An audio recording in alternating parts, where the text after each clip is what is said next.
Saudara-saudara yang dikasihi Tuhan, saya tidak tahu apa yang saudara hadapi hari-hari ini, baik secara pribadi, dalam komunitas, keluarga, maupun di dalam gereja.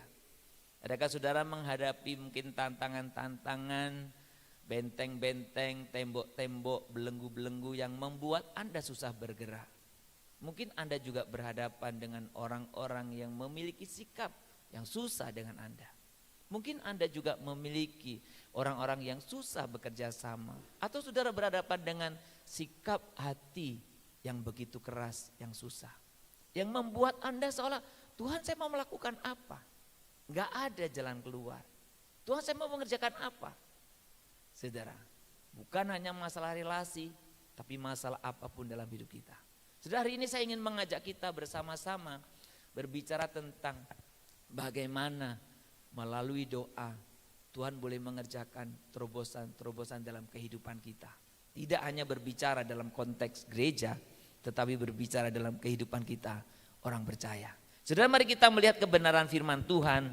Saya selalu ingin mengajak kita untuk belajar kebenaran firman Tuhan, bukan yang lain. Mari kita membuka Alkitab kita dari 2 Tawarikh, saudara. 2 Tawarikh pasal yang ke-20.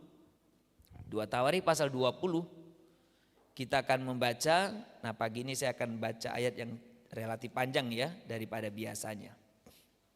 Ayat 1 sampai dengan yang ke-13, karena ini sebuah cerita, kalau saya tidak baca keseluruhan Bapak Ibu tidak bisa memahaminya nanti. Ya, saya akan membaca secara perlahan untuk kita semua, mari kita boleh memperhatikan ayat demi ayat dan perhatikan kisah ini. Setelah itu Bani Moab dan Bani Amon datang berperang melawan Yosafat bersama-sama pasukan orang Meunim. Datanglah orang memberitahukan Yosafat, suatu laskar yang besar datang dari seberang Laut Asin, dari Edom menyerang tuanku. Sekarang mereka di Hazezon Tamar, yakni En-Gedi. Ayat 3. Yosafat menjadi takut, lalu mengambil keputusan untuk mencari Tuhan. Ia menyerukan kepada seluruh Yehuda supaya berpuasa. Dan Yehuda berkumpul untuk meminta pertolongan daripada Tuhan mereka, daripada Tuhan. Mereka datang dari semua kota di Yehuda untuk mencari Tuhan. Lalu Yosafat berdiri di tengah-tengah jemaah Yehuda dan Yerusalem di rumah Tuhan di muka pelataran yang baru. Ayat 6, dan berkata, Ya Tuhan Allah nenek moyang kami, bukankah engkau Allah di dalam surga? Bukankah engkau memerintah atas segenap kerajaan bangsa? Kuasa dan keperkasaan ada di dalam tanganmu, sehingga tidak ada orang yang dapat bertahan melawan engkau. Bukankah engkau Allah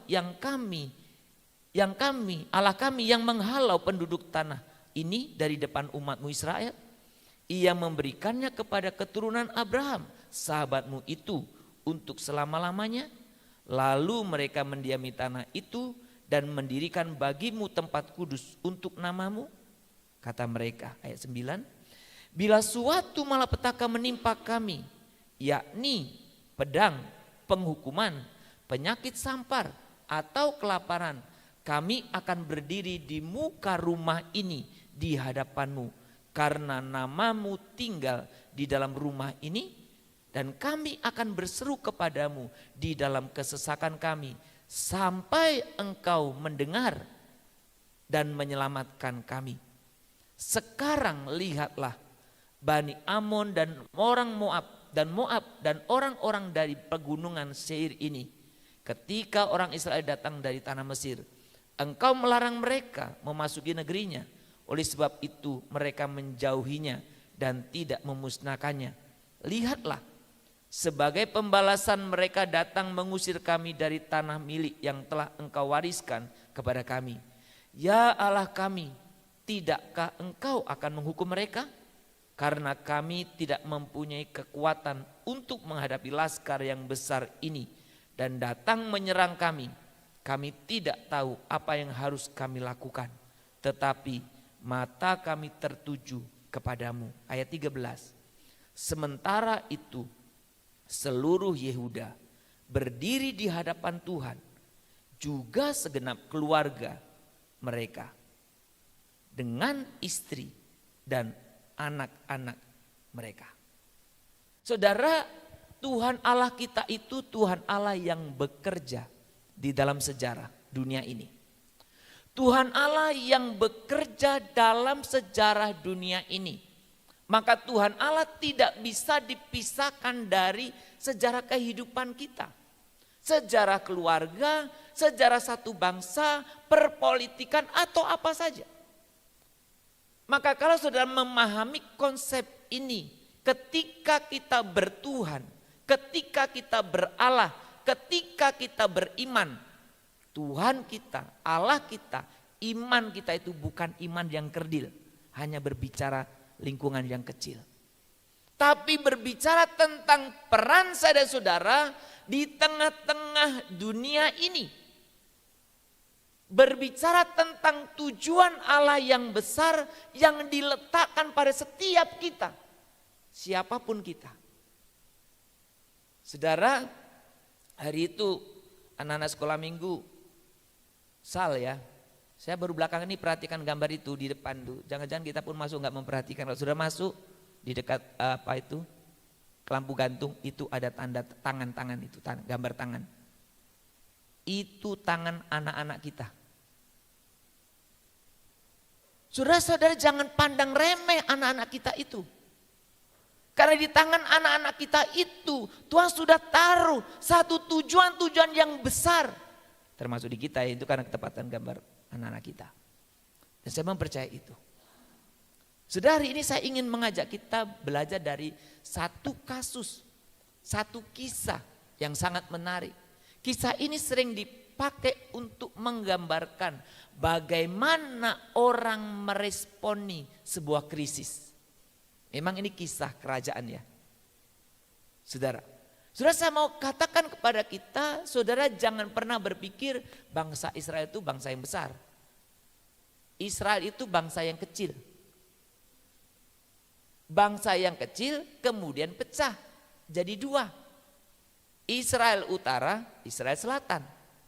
Israel Utara itu sekitar 10,5 suku, Israel Selatan itu sekitar 1,5 suku. Yosafat itu bukan raja yang 10,5, tapi raja yang 1,5 suku. Berarti kecil ya. Sudah ketika dalam sejarah dunia dari dulu sampai sekarang sama. Bangsa-bangsa itu membentuk sekutu-sekutu yang saling bermusuhan satu dengan yang lain. Dan masa Yosafat ini ada juga satu sekutu bangsa yang besar yang disebut dengan beberapa nama tadi. Sekarang suku bangsa yang besar itu, kerajaan-kerajaan yang besar itu mengepung Yehuda yang notabene hanya 1,5 suku. Dari sisi apapun gak mungkin menang tuh perang, dari sisi apapun. Saudara mungkin saudara gak pernah jadi pemimpin kan, kerajaan, saya gak pernah jadi raja kan. Tapi ketika saudara memimpin sesuatu dan itu sedang diambang kehancuran, sudah pasti hancur. Mau hitung-hitungan apa saja. Jumlah kurang, ya kan?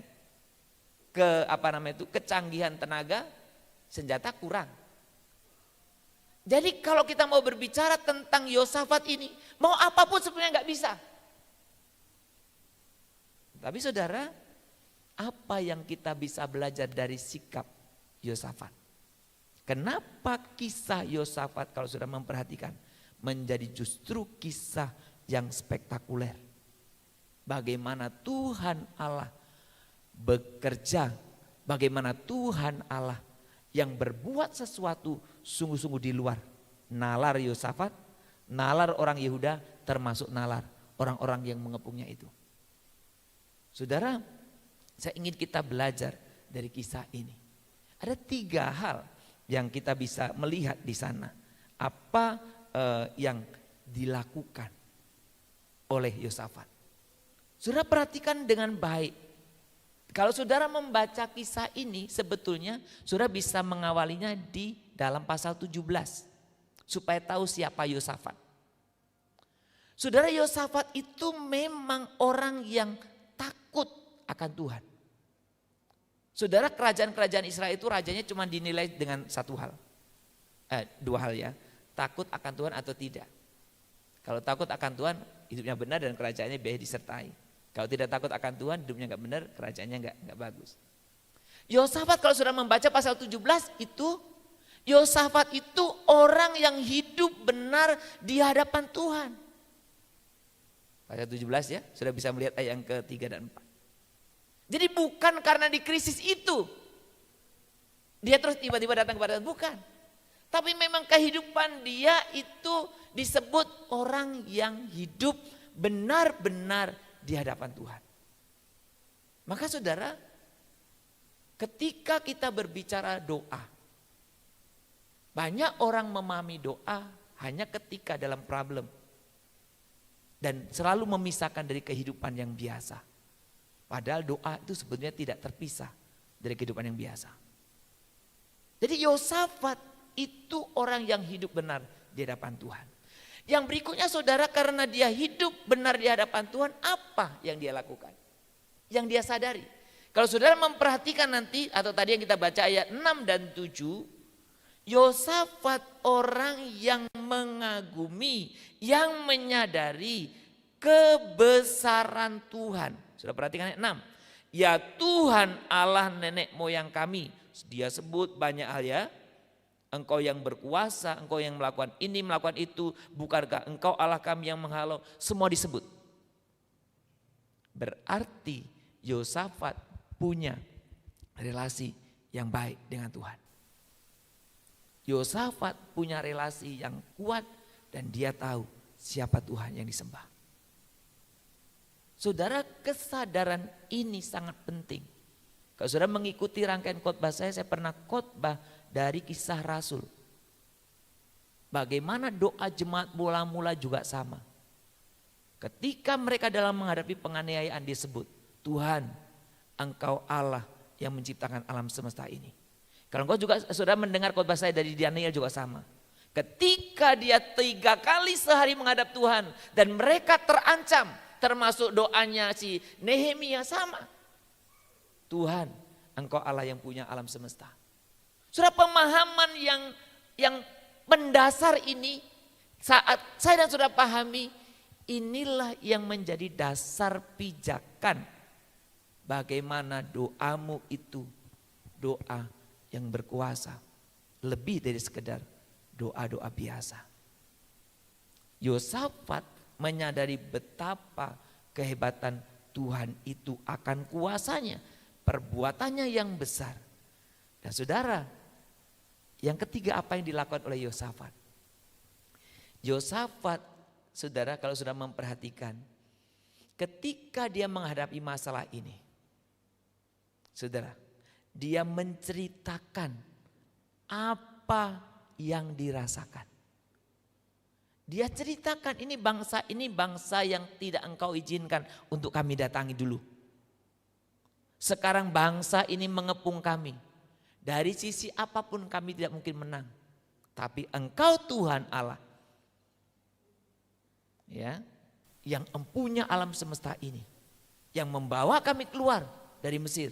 Menduduki tanah ini. Engkau yang akan mampu melakukannya. Sudah satu langkah-langkah yang begitu luar biasa.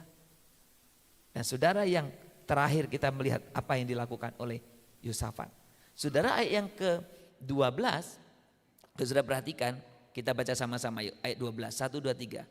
Ya Allah kami, tidakkah engkau akan menghukum mereka? Karena kami tidak mempunyai kekuatan untuk menghadapi laskar yang besar ini. Yang datang menyerang kami. Kami tidak tahu apa yang harus kami lakukan, tetapi mata kami tertuju kepadamu. Saudara, kata-kata ini kalau kita tidak memahami dengan baik, seolah-olah Yosafat menyerah. Seolah-olah Yosafat menyerah. Menyerah berarti kalah toh. Tapi kalau saudara memperhatikan dengan baik kalimat ini, inilah kalimat berserah kepada Tuhan.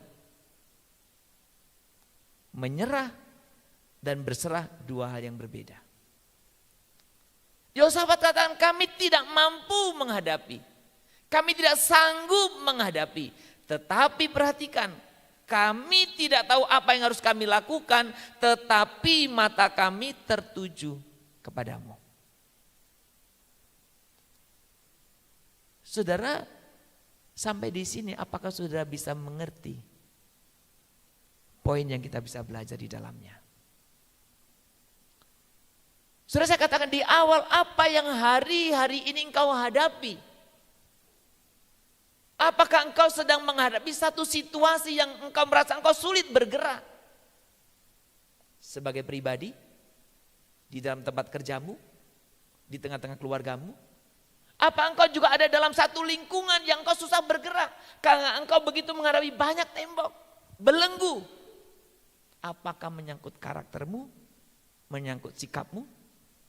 Dan apa engkau juga berjumpa dengan orang-orang yang sepertinya sikapnya tak bersahabat dengan kita? Engkau jumpa orang-orang yang hatinya begitu keras? Atau apa saja? Ketika engkau melihat itu, apa yang engkau lakukan? Orang frustasi, orang stres biasanya karena menyadari dirinya tidak mampu. Yosafat melihat masalah yang begitu besar, melihat masalah yang begitu serius, menyangkut hidup mati. Dan dia menyadari enggak mampu, tapi yang dia lakukan apa? Tetapi kami, mata kami tertuju kepada Tuhan. Berarti apa? Dalam ketidakmampuan itu, Yosafat mengajak umat, ini bukan Yosafat sendiri ya. Yosafat mengajak umat itu untuk apa? Menghadap Tuhan. Saudara, saya ketika membaca ini berulang-ulang ya. Saya melihat Yosafat raja kan pasti punya panglima perang kan. Memang di Alkitab tidak ditunjukkan, pasti ada pertentangan-pertentangan kan. Panglima kan pasti logikanya, analisanya logika perang kan. Berarti ada politik juga kan, strategi juga kan. Tapi kalau saudara memperhatikan dari ayat 1 sampai 13 tadi, saudara melihat begitu orang respon dengan baik ya. Karena ketika Yosafat menyuruhkan untuk doa puasa di ayat-ayat awal tadi, mereka puasa. Ketika semua Yosafat menyuruhkan untuk mereka datang ke altar, ke bait Allah, mereka datang. Dan ayat 13 ini memberikan satu catatan yang lengkap. Apa dikatakan di sana? Sementara itu, apa dikatakan?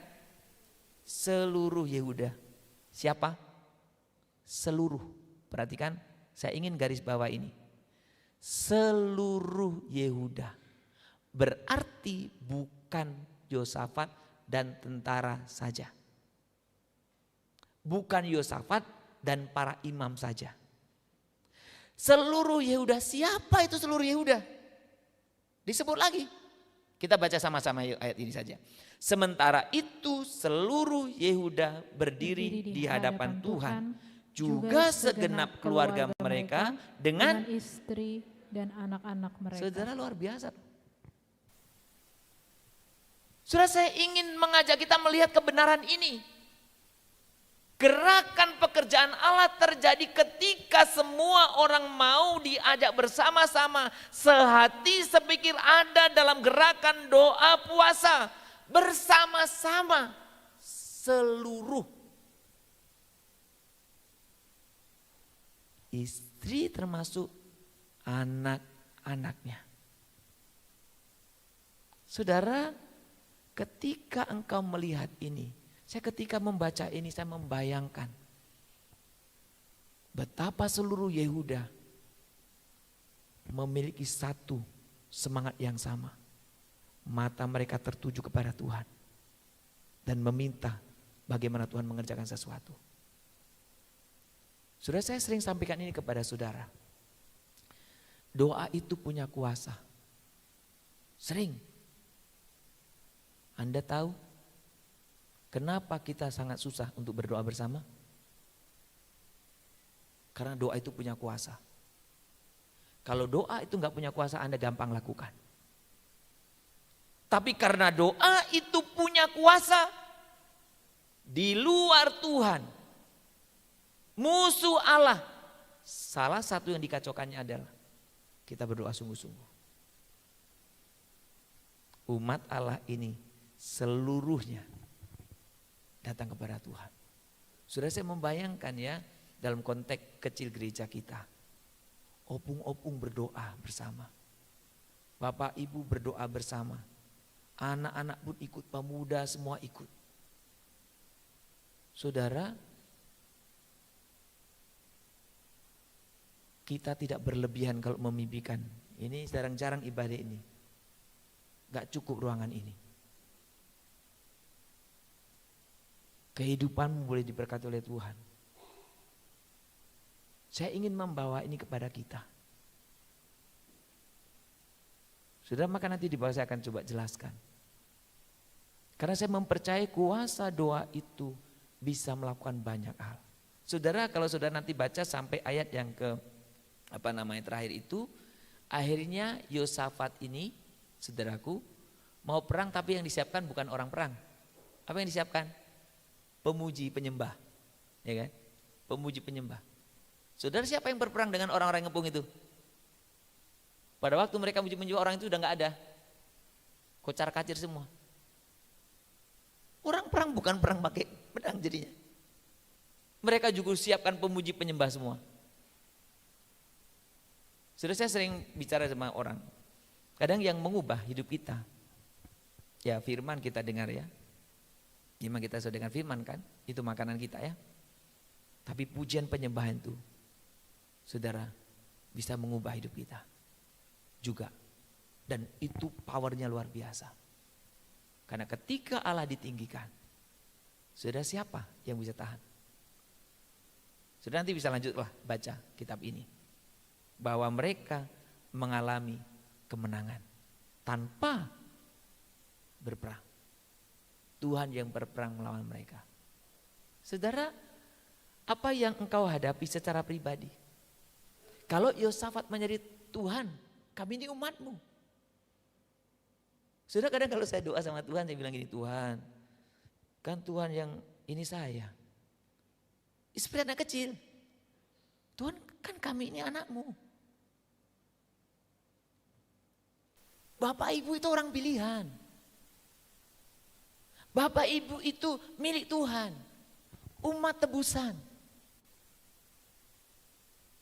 Ini masalahnya orang Kristen banyak gak nyadari. Kira-kira kalau Anda ditebus tuh berharga gak sih? Berharga gak? Kalau gak berharga gak usah ditebus aja lah, biar situ aja mampus. Istilahnya kata kasarnya. Anda pernah naruh barang di Pegadaian? Anda ambil gak? Kalau nggak ada ambil berarti ada dua kemungkinan, nggak berharga dan nggak punya uang. Tapi kalau ada uang dan itu berharga, ambil kan? Anda pernah titip barang? Anda ambil nggak? Biasanya titip barang yang nggak diambil itu Alkitab. Sampai bertahun-tahun ya di gereja, Alkitab di situ ya. Ada yang sampai bulukan ya. Ya saya sih percayanya yang positif aja. Mungkin ada 5 Alkitabnya kan. Di gereja 1, di rumah 1, di mobil 1, di mana-mana ada Alkitab. Saudaraku, sesuatu yang ditebus itu berharga. Saya mau pastikan Anda, yakinkan Anda, engkau orang berharga di hadapan Tuhan. Sehingga kalau ada masalah persoalan-persoalan, Tuhan aku ini berharga. Itu iman yang dipegang oleh Yosafat.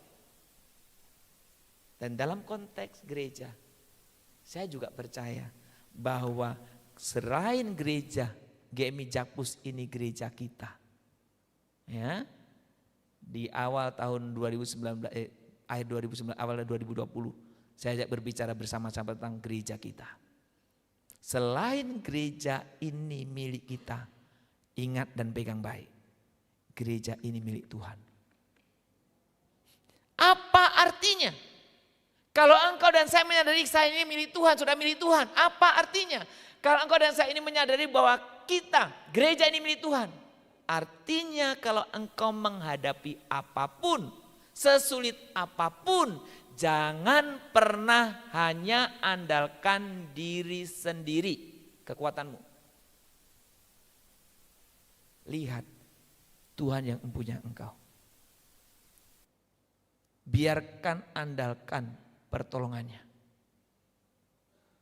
Saudara, saya ingin membawa Anda kepada prinsip kebenaran firman Tuhan yang mendasar. Karena ada banyak semakin orang-orang mengandalkan kekuatan dan cara pribadinya. Tapi terobosan selalu dikerjakan oleh orang-orang yang sungguh mengandalkan Tuhan. Saudara, di Alkitab ada satu kisah yang sangat menarik. Kalau saudara membaca di dalam Yeskel pasal 37. Pada waktu itu Yeskel disuruh pergi ke satu tempat begitu ya. Dan di situ ada banyak tulang-tulang. Ini tulang beneran, bukan tulang Medan. Tulang, bones gitu ya. Dan ketika dia menyampaikan firman, itu tulang yang tak berdaging, yang tak berkoneksi lagi, ada uratnya. Itu Alkitab menggambarkan sekali berfirman, menggeretak gitu. Geretak dan hidup. Saudara, pemahaman ini saya sendiri pegang bahwa ketika saya sudah melihat Tuhan, mengandalkan Tuhan, yang mati pun, yang kering pun bisa kembali. Sekrisis apa yang kau hadapi hidupmu? Sesulit apa yang kau hadapi hidupmu? Kami kemarin sama Pak Guru sama Tuhan, udah lama saya nggak ke tempat pergi nongkrong kan. Ini karena udahlah saya siapkan waktu nongkrong. Jadi dalam nongkrong itu ada menu akhir bulan. Ya, Pak Guru milih menu akhir bulan. Oh ini karena akhir bulan, menu akhir bulan. Dia bilang, kita dari awal sampai akhir terusnya menunya. Sudah panjang ya. Sebenarnya panjang kehidupan kita. Biasanya kalau orang yang banyak masalah itu panjang hari-harinya. Kalau yang sukacita itu cepat hari-harinya kan. Yang sukacita. Jadi kalau yang merasa ini panjang itu sedang dalam masalah itu. Ya. Kalau hari-hari yang cepat itu sukacita, kok sebentar lagi ya, kan sama kan? Ini ketepatan ada banyak anak muda kan. Kok lagi pacaran kan ngomong sebentar, udah lama padahal berjam-jam. Kok cepet kali ya, udah malam. Ya udah lama memang. Tapi kalau orang yang suntuk kan, baru ngomong sebentar, udah lihat-lihat jam. Ya, lama kan? Saudara, seberapa sih masalah yang kau hadapi hari ini? Masalah apa? Saya ingin mengajak Anda, pegang ini baik-baik. Ketika engkau hidup memandang Tuhan di dalam doa, engkau akan boleh mengalami mujizat ini. Terobosan itu sesuatu yang saudara anggap buntu, tapi itu bisa saudara tembus. Saya percaya dalam konteks pribadi itu bisa terjadi. Dan saya percaya juga dalam konteks gereja itu bisa terjadi. Saudara, saya mungkin sedikit kesaksian.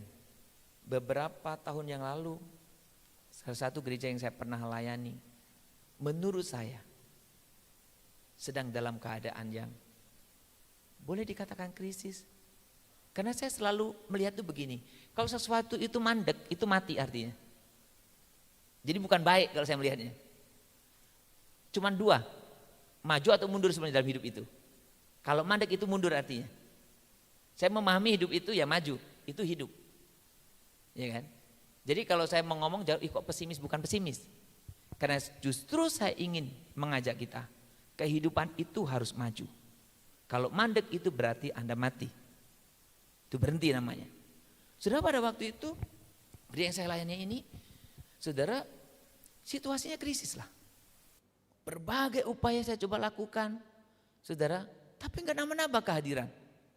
Ya, saya terus kemana-mana enggak ada. Pengajaran juga saya sampai kelas apapun saya buka. Ya, karena teori-teori itu kan seperti itu kan.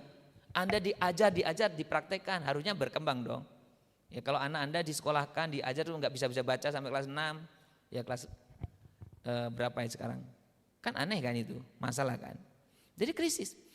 Nah, dalam kehidupan jemaat pun saya lihat krisis. Kenapa? Ada masalah-masalah. Ya, itu biasanya enggak bisa terpisah itu. Secara iman enggak maju itu biasanya ada timbul masalah. masalah konflik keluarga lah, masalah utang piutang lah, masalah macam-macam itu. Aduh Tuhan gimana ya? Masalah gereja juga krisis. Kami pernah mengalami situasi keuangan gereja itu yang sangat krisis. Gak pernah bisa memberi persepuluhan dengan baik. Sampai saya putuskan memberi persepuluhan itu diambil setiap minggu. Sudah pada waktu itu saya tanya kepada Tuhan, Tuhan ini gerejamu, bukan gereja saya. Apa yang saya harus lakukan? Secara teori yang saya tahu saya sudah lakukan. Secara teori yang saya tahu saya sudah kerjakan. Apa? Sudah pada waktu itu, saudara, Tuhan menyuruh saya, artinya mengarahkan saya bagaimana mengajak tim majelis gereja dan aktivis untuk mengadakan kegerakan doa. Saudara, file di komputer saya soalnya masih ada, jadi saya masih bisa baca lengkap. Di situ saya membentuk doa yang namanya doa berantai, seperti yang akan kita jalankan di gereja kita. Saudara, Tuhan itu bekerja di luar kita punya pikiran. Saudara, yang kelihatan nyata pada waktu itu yang terjadi apa? Karena saya pada waktu itu di gereja lokal menghadapi tantangan, karena gereja lokal, Pak udah dalam situasi susah, kenapa lakukan itu, respon gereja lokal. Sementara waktu itu sekarang saya poskan, dari atas saya pun ditekan, Sumardi kau jangan lakukan ini, gerejamu aja gak mampu. Tapi pertaruhan saya pada waktu itu, saya ingin mengajarkan kebenaran di gereja ini. Saya ingin orang melihat kebenaran di gereja ini. Dan saudara, waktu momen itu saya tidak pernah lupa. Tuhan bekerja dengan luar biasa. Bendahara kami setiap kali hitung persembahan saya suka disisikan ya persepuluhannya. Setiap minggu, bukan setiap bulan. Saya mengajarkan prinsip dahulukan untuk Tuhan. Selesai itu udah. Dan sudah sejak momen itu, saya pikir gereja itu sampai sekarang gak pernah kekurangan. Ya, itu juga awal bagaimana kami membentuk kelompok sel waktu itu remaja pemuda, sekolah minggu, awal-awal itu. Sudah saya ingin kita mengalami satu kegerakan di dalam gereja. Sekali lagi, saya tidak berbicara pesimis. Saya ingin kita maju, melihat ke depan. Ketika kemarin beberapa hari saya situ, saya pandang itu tanda tangan itu. Tuhan, saya ingin tangan-tangan ini tambah banyak. Bukan di situ yang tambah banyak ya. Dari situ yang tambah banyak jadi aneh nanti kalau sini kan. Ya, saya ingin itu tambah banyak. Artinya apa? Ada banyak peluang yang kita bisa kerjakan. Apapun yang terjadi, jika mengizinkan Roh Kudus memasuki pengertian, memasukkan pengertian baru dalam diri kita, saya dan saudara akan dipakai oleh Tuhan. Saudara, saya selalu ingat kata-kata ini. Saudara, saya tidak tahu, saudara memperhatikan gak sih kalau gambar-gambar yang saya buat? Ini gambar ini saudara, ini gereja yang jarang yang hadir, kayak gini. Ya, ini, jadi ini gereja yang penuh. Jadi saya selalu menggambar, jadi setiap PPT saya itu sebenarnya saya gambarkan gitu ya. Ini berdoa, jadi saya mimpikan kalau kita berdoa gereja yang jarang ini bisa jadi penuh. Ya, itu kan real kan? Pak, kita maju yang penting kualitasnya maju. Gerejanya orangnya gak ada yang hadir. Kualitas apa? Orang gak ada hadir. Pokoknya maju Pak, kualitas imannya pokoknya sungguh-sungguh. Kecuali kita tinggal di atas gunung. Ya kan? Kita ini Jakarta mana? Pusat. Ya, kalau orang tanya saya, Sumardi mulai di mana? Saya di Jakarta mana? Pusat. Oh, Bapak di pusat ya, gitu. Yang diingat bukan Jakartanya. Pusat. Ya. Pusat itu namanya pusat ya, pusat apa itu? Jadi semuanya namanya, jadi kalau ada semua ada ya bagus lah, namanya pusat, ya kan? Saya selalu bilang, ada banyak di sini, ada banyak kampus juga. Jadi peluang kita banyak. Ketika kita mau bersama-sama seperti orang Israel, semua adalah gerakan doa. Saudara, saudara ingat baik-baik prinsip doa. Ketika saya dan saudara berdoa untuk sesuatu, saya dan saudara itu semakin mengasihi itu. Saya tidak tahu di sel group, di kita yang umum ada sel group kan kemarin. Tema kemarin kan tentang doa yang berkuasa ya, yang ikut sel group ya. Kalau yang nggak ikut pasti nggak ngerti kan. Pertanyaannya apa kemarin? Kapan biasanya Anda berdoa untuk pelayanan? Nggak tahu di kelompok selnya ada nggak yang menyediakan waktu khusus berdoa untuk pelayanan? Ya, mungkin setiap hari Pak, yakin, ya. Sewaktu-waktu Pak, lebih nggak yakin lagi saya itu. Nah saudara, ini contohnya kecil. Saya sengaja buat pertanyaannya di situ. Kapan Anda berdoa khusus untuk pelayanan? Untuk gereja maksudnya, untuk pelayan kapan? Kapan saudara berdoa khusus untuk suami? Yang punya istri, yang belum calon suami lah. Kapan? Oh ketika ada masalah Pak. Banyak orang kan doa ketika masalah. Ketika baik-baik lupa doa. Ya, kapan? Saudara ketika saya dan saudara mendoakan sesuatu. Saya berkali-kali katakan, Anda itu akan lebih mengasihi kepada siapa Anda berdoa. Untuk siapa Anda berdoa. Dengan siapa Anda berdoa. Anda akan lebih dekat, Anda akan lebih betul mendukung, akan Anda lebih mensupport kepada siapa Anda berdoa. Untuk siapa Anda berdoa? Dengan siapa Anda berdoa. Maka kalau kegerakan doa terjadi di gereja ini, saudara saya kembali katakan, kita semua akan mengalami terobosan yang luar biasa. Tuhan Yesus setiap kali menyembuhkan orang, apa yang dia katakan? Jadilah kepadamu menurut imanmu. Betul kan? Sebenarnya kalau selalu bicaranya negatif, aduh gimana sih suamiku, aduh gimana sih istriku, aduh gimana anakku, ya gimana maunya? Aduh gimana sih pekerjaanku, gimana sih bosku? Terus ngeluh ya, dari bos sampai semua dikeluhin ya. Aduh gimana sih makananku, semua dikeluhin, yang capek kali hidup begitu ya. Jadi maunya bagaimana? Sampai di gereja, aduh gimana sih gerejaku? Kayaknya semua gak ada yang baik ya. Tuhan katakan apa? Terjadilah sesuai dengan imanmu. Dan iman yang saya ingin, saya dan saudara miliki, bagaimana terjadi kegerakan. Saudara, kita sekali lagi, saya ingin kita mengalami apa yang dialami oleh Yosafat dan bangsa Yehuda. Semua orang terlibat dalam doa. Ya. Nanti ketika formnya dibagi Anda pilih, cuma 10 menit satu orang. Jadi nanti Bang Kevin boleh sampaikan ke sekolah minggu. Karena saya ingin mulai dari sekolah minggu sampai usinda kita bisa terlibat. Anda bisa ambil waktu 10 menit. Ya. Pak kalau sekolah minggu 5 menit ya 10 menit lah ya. Karena kalau bagi 5-nya repot ya. Jadi kita bagi per 10. 10 menit. Ya. Kalau bapak-bapak yang sibuk 10 menit. Kadang-kadang minggir di jalan dulu lah ya. Pas kita lagi narik di jalan dulu 10 menit berdoa, ya kan? 10 menit. Sudah bisa ambil 1 atau 2 atau 3 atau 4 atau 5. Pak, boleh enggak diborong 24 jam? Ya, jangan. Ya. Nanti takut enggak ada yang menjaga Anda soalnya. Ya kan? Cukup 10 menit, 20 menit. Saudara, saya mimpikan dalam ayat 13 itu terjadi di gereja ini. Seluruh jemaat GMI Jakarta Pusat berdoa. Dan istri dan anak-anaknya. Seluruh keluarga disebut ya. Ingat Pak ya, saya sebut berkali-kali ya. Dan istri dan anak-anaknya. Bukan terbalik ya. Dan istri dan anak, bukan. Istri. Ya cuma satu istrinya. Ya, dan anak-anak berdoa. Saudara, ketika kita berdoa, kita baca yuk bersama-sama ini. Berdoa adalah bangkit dan mendekat kepada Tuhan Allah dalam pikiran, dalam hati, dan dalam roh. Jika itu dilakukan, maka sesuatu yang menakjubkan akan terjadi.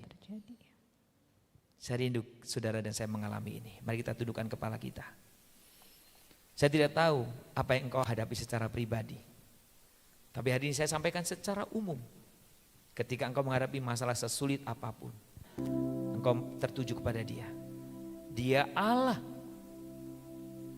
atas alam semesta ini. Dia Allah yang berkuasa. Orang mungkin akan membantah setiap apa yang kau lakukan. Orang mungkin akan menghambat setiap apa yang kau kerjakan. Prestasi kerjamu, atau mungkin dalam relasimu. Tapi doamu, tidak ada satu orang pun yang bisa menghambatnya. Dan ingat baik, ketika engkau menaikkan doa, engkau sedang menggerakkan tangan Allah bekerja. Seperti kita ketika Yosafat mengajak seluruh umatnya berdoa. Tangan Allah bekerja. Saat berdoa, Tuhan bekerja. Tuhan menggerakkan tangannya. Amin. Doa melakukan yang tak mungkin bagiku.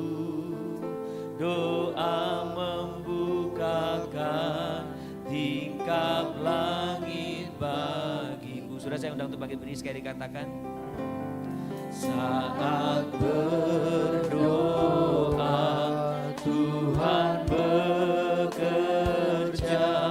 Tuhan menggerakkan tangannya.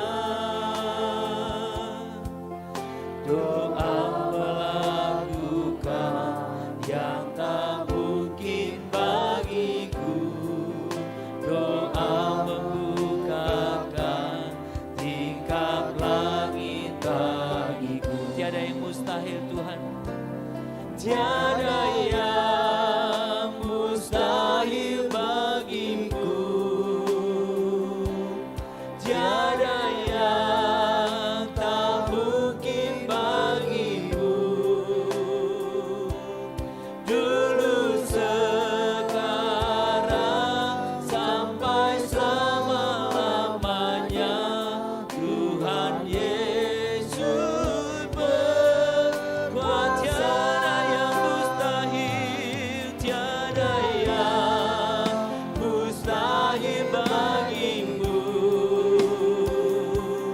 Tiada yang tak mungkin bagimu. Amin.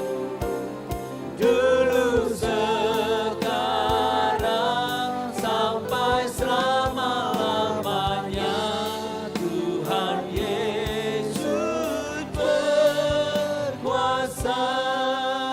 Saudara, apa yang engkau hadapi hari ini? Ayo datang kepada Tuhan. Ajak istri, ajak suami, ajak orang tua, ajak anak-anakmu. Seperti Yosafat, ketika menghadapi krisis tantangan perang yang bisa menyebabkan kehancuran yang fatal, Yosafat mengajak seluruh umat tanpa terkecuali untuk menghadap Tuhan. Tidak ada yang mustahil bagi Tuhan. Tidak ada yang tidak mungkin. Bagi saya dan saudara ada banyak keterbatasan, tapi bagi Tuhan tidak ada.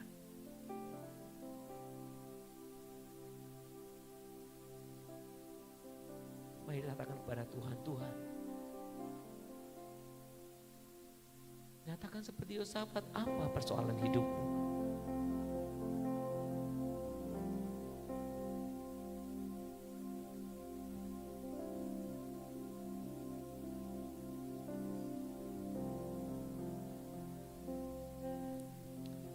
Bapa di surga, Engkau lihatlah kami pribadi lepas pribadi. Kami sungguh rindu setiap umat Tuhan di tempat ini boleh mengalami lawatan-Mu, boleh mengalami kuasa doa. Sebagaimana pengalaman orang-orang Yehuda melihat Tuhan bekerja sungguh di luar pikiran mereka. Kami rindu secara pribadi rumah tangga mengalami lawatan-Mu.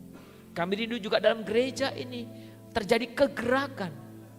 Hal yang membentengi, yang membelenggu, yang membuat kami tidak bisa bergerak, yang membuat kami larut terus dalam persoalan. Kami ingin patahkan dalam kuasa doa kami. Dan kami sungguh rindu Tuhan. Kami semua mata kami tertuju kepada Tuhan Allah. Engkau bekerja dengan caramu. Tidak ada yang bisa menghambatmu. Engkau bekerja dengan caramu. Tidak ada yang bisa menghalangimu. Gereja ini milikmu. Engkau kepala gereja itu. Dan kami sungguh rindu, Tuhan Kau yang mengutus kami di tempat ini, di tengah-tengah kota ini. Ada banyak orang yang membutuhkan kasih-Mu. Dan kami rindu gereja ini boleh Tuhan pakai. Tuhan pakai, biarkan terobosan itu, breakthrough itu terjadi dalam pribadi kami. Apapun yang mengikat kami bisa hancurkan. Apapun yang masih membelenggu, memperbudak kami bisa kalahkan. Dan biarkan Tuhan kami tidak hanya mengandalkan diri sendiri, tapi kuasa-Mu. Terima kasih Bapa. Tiada yang mustahil bagimu.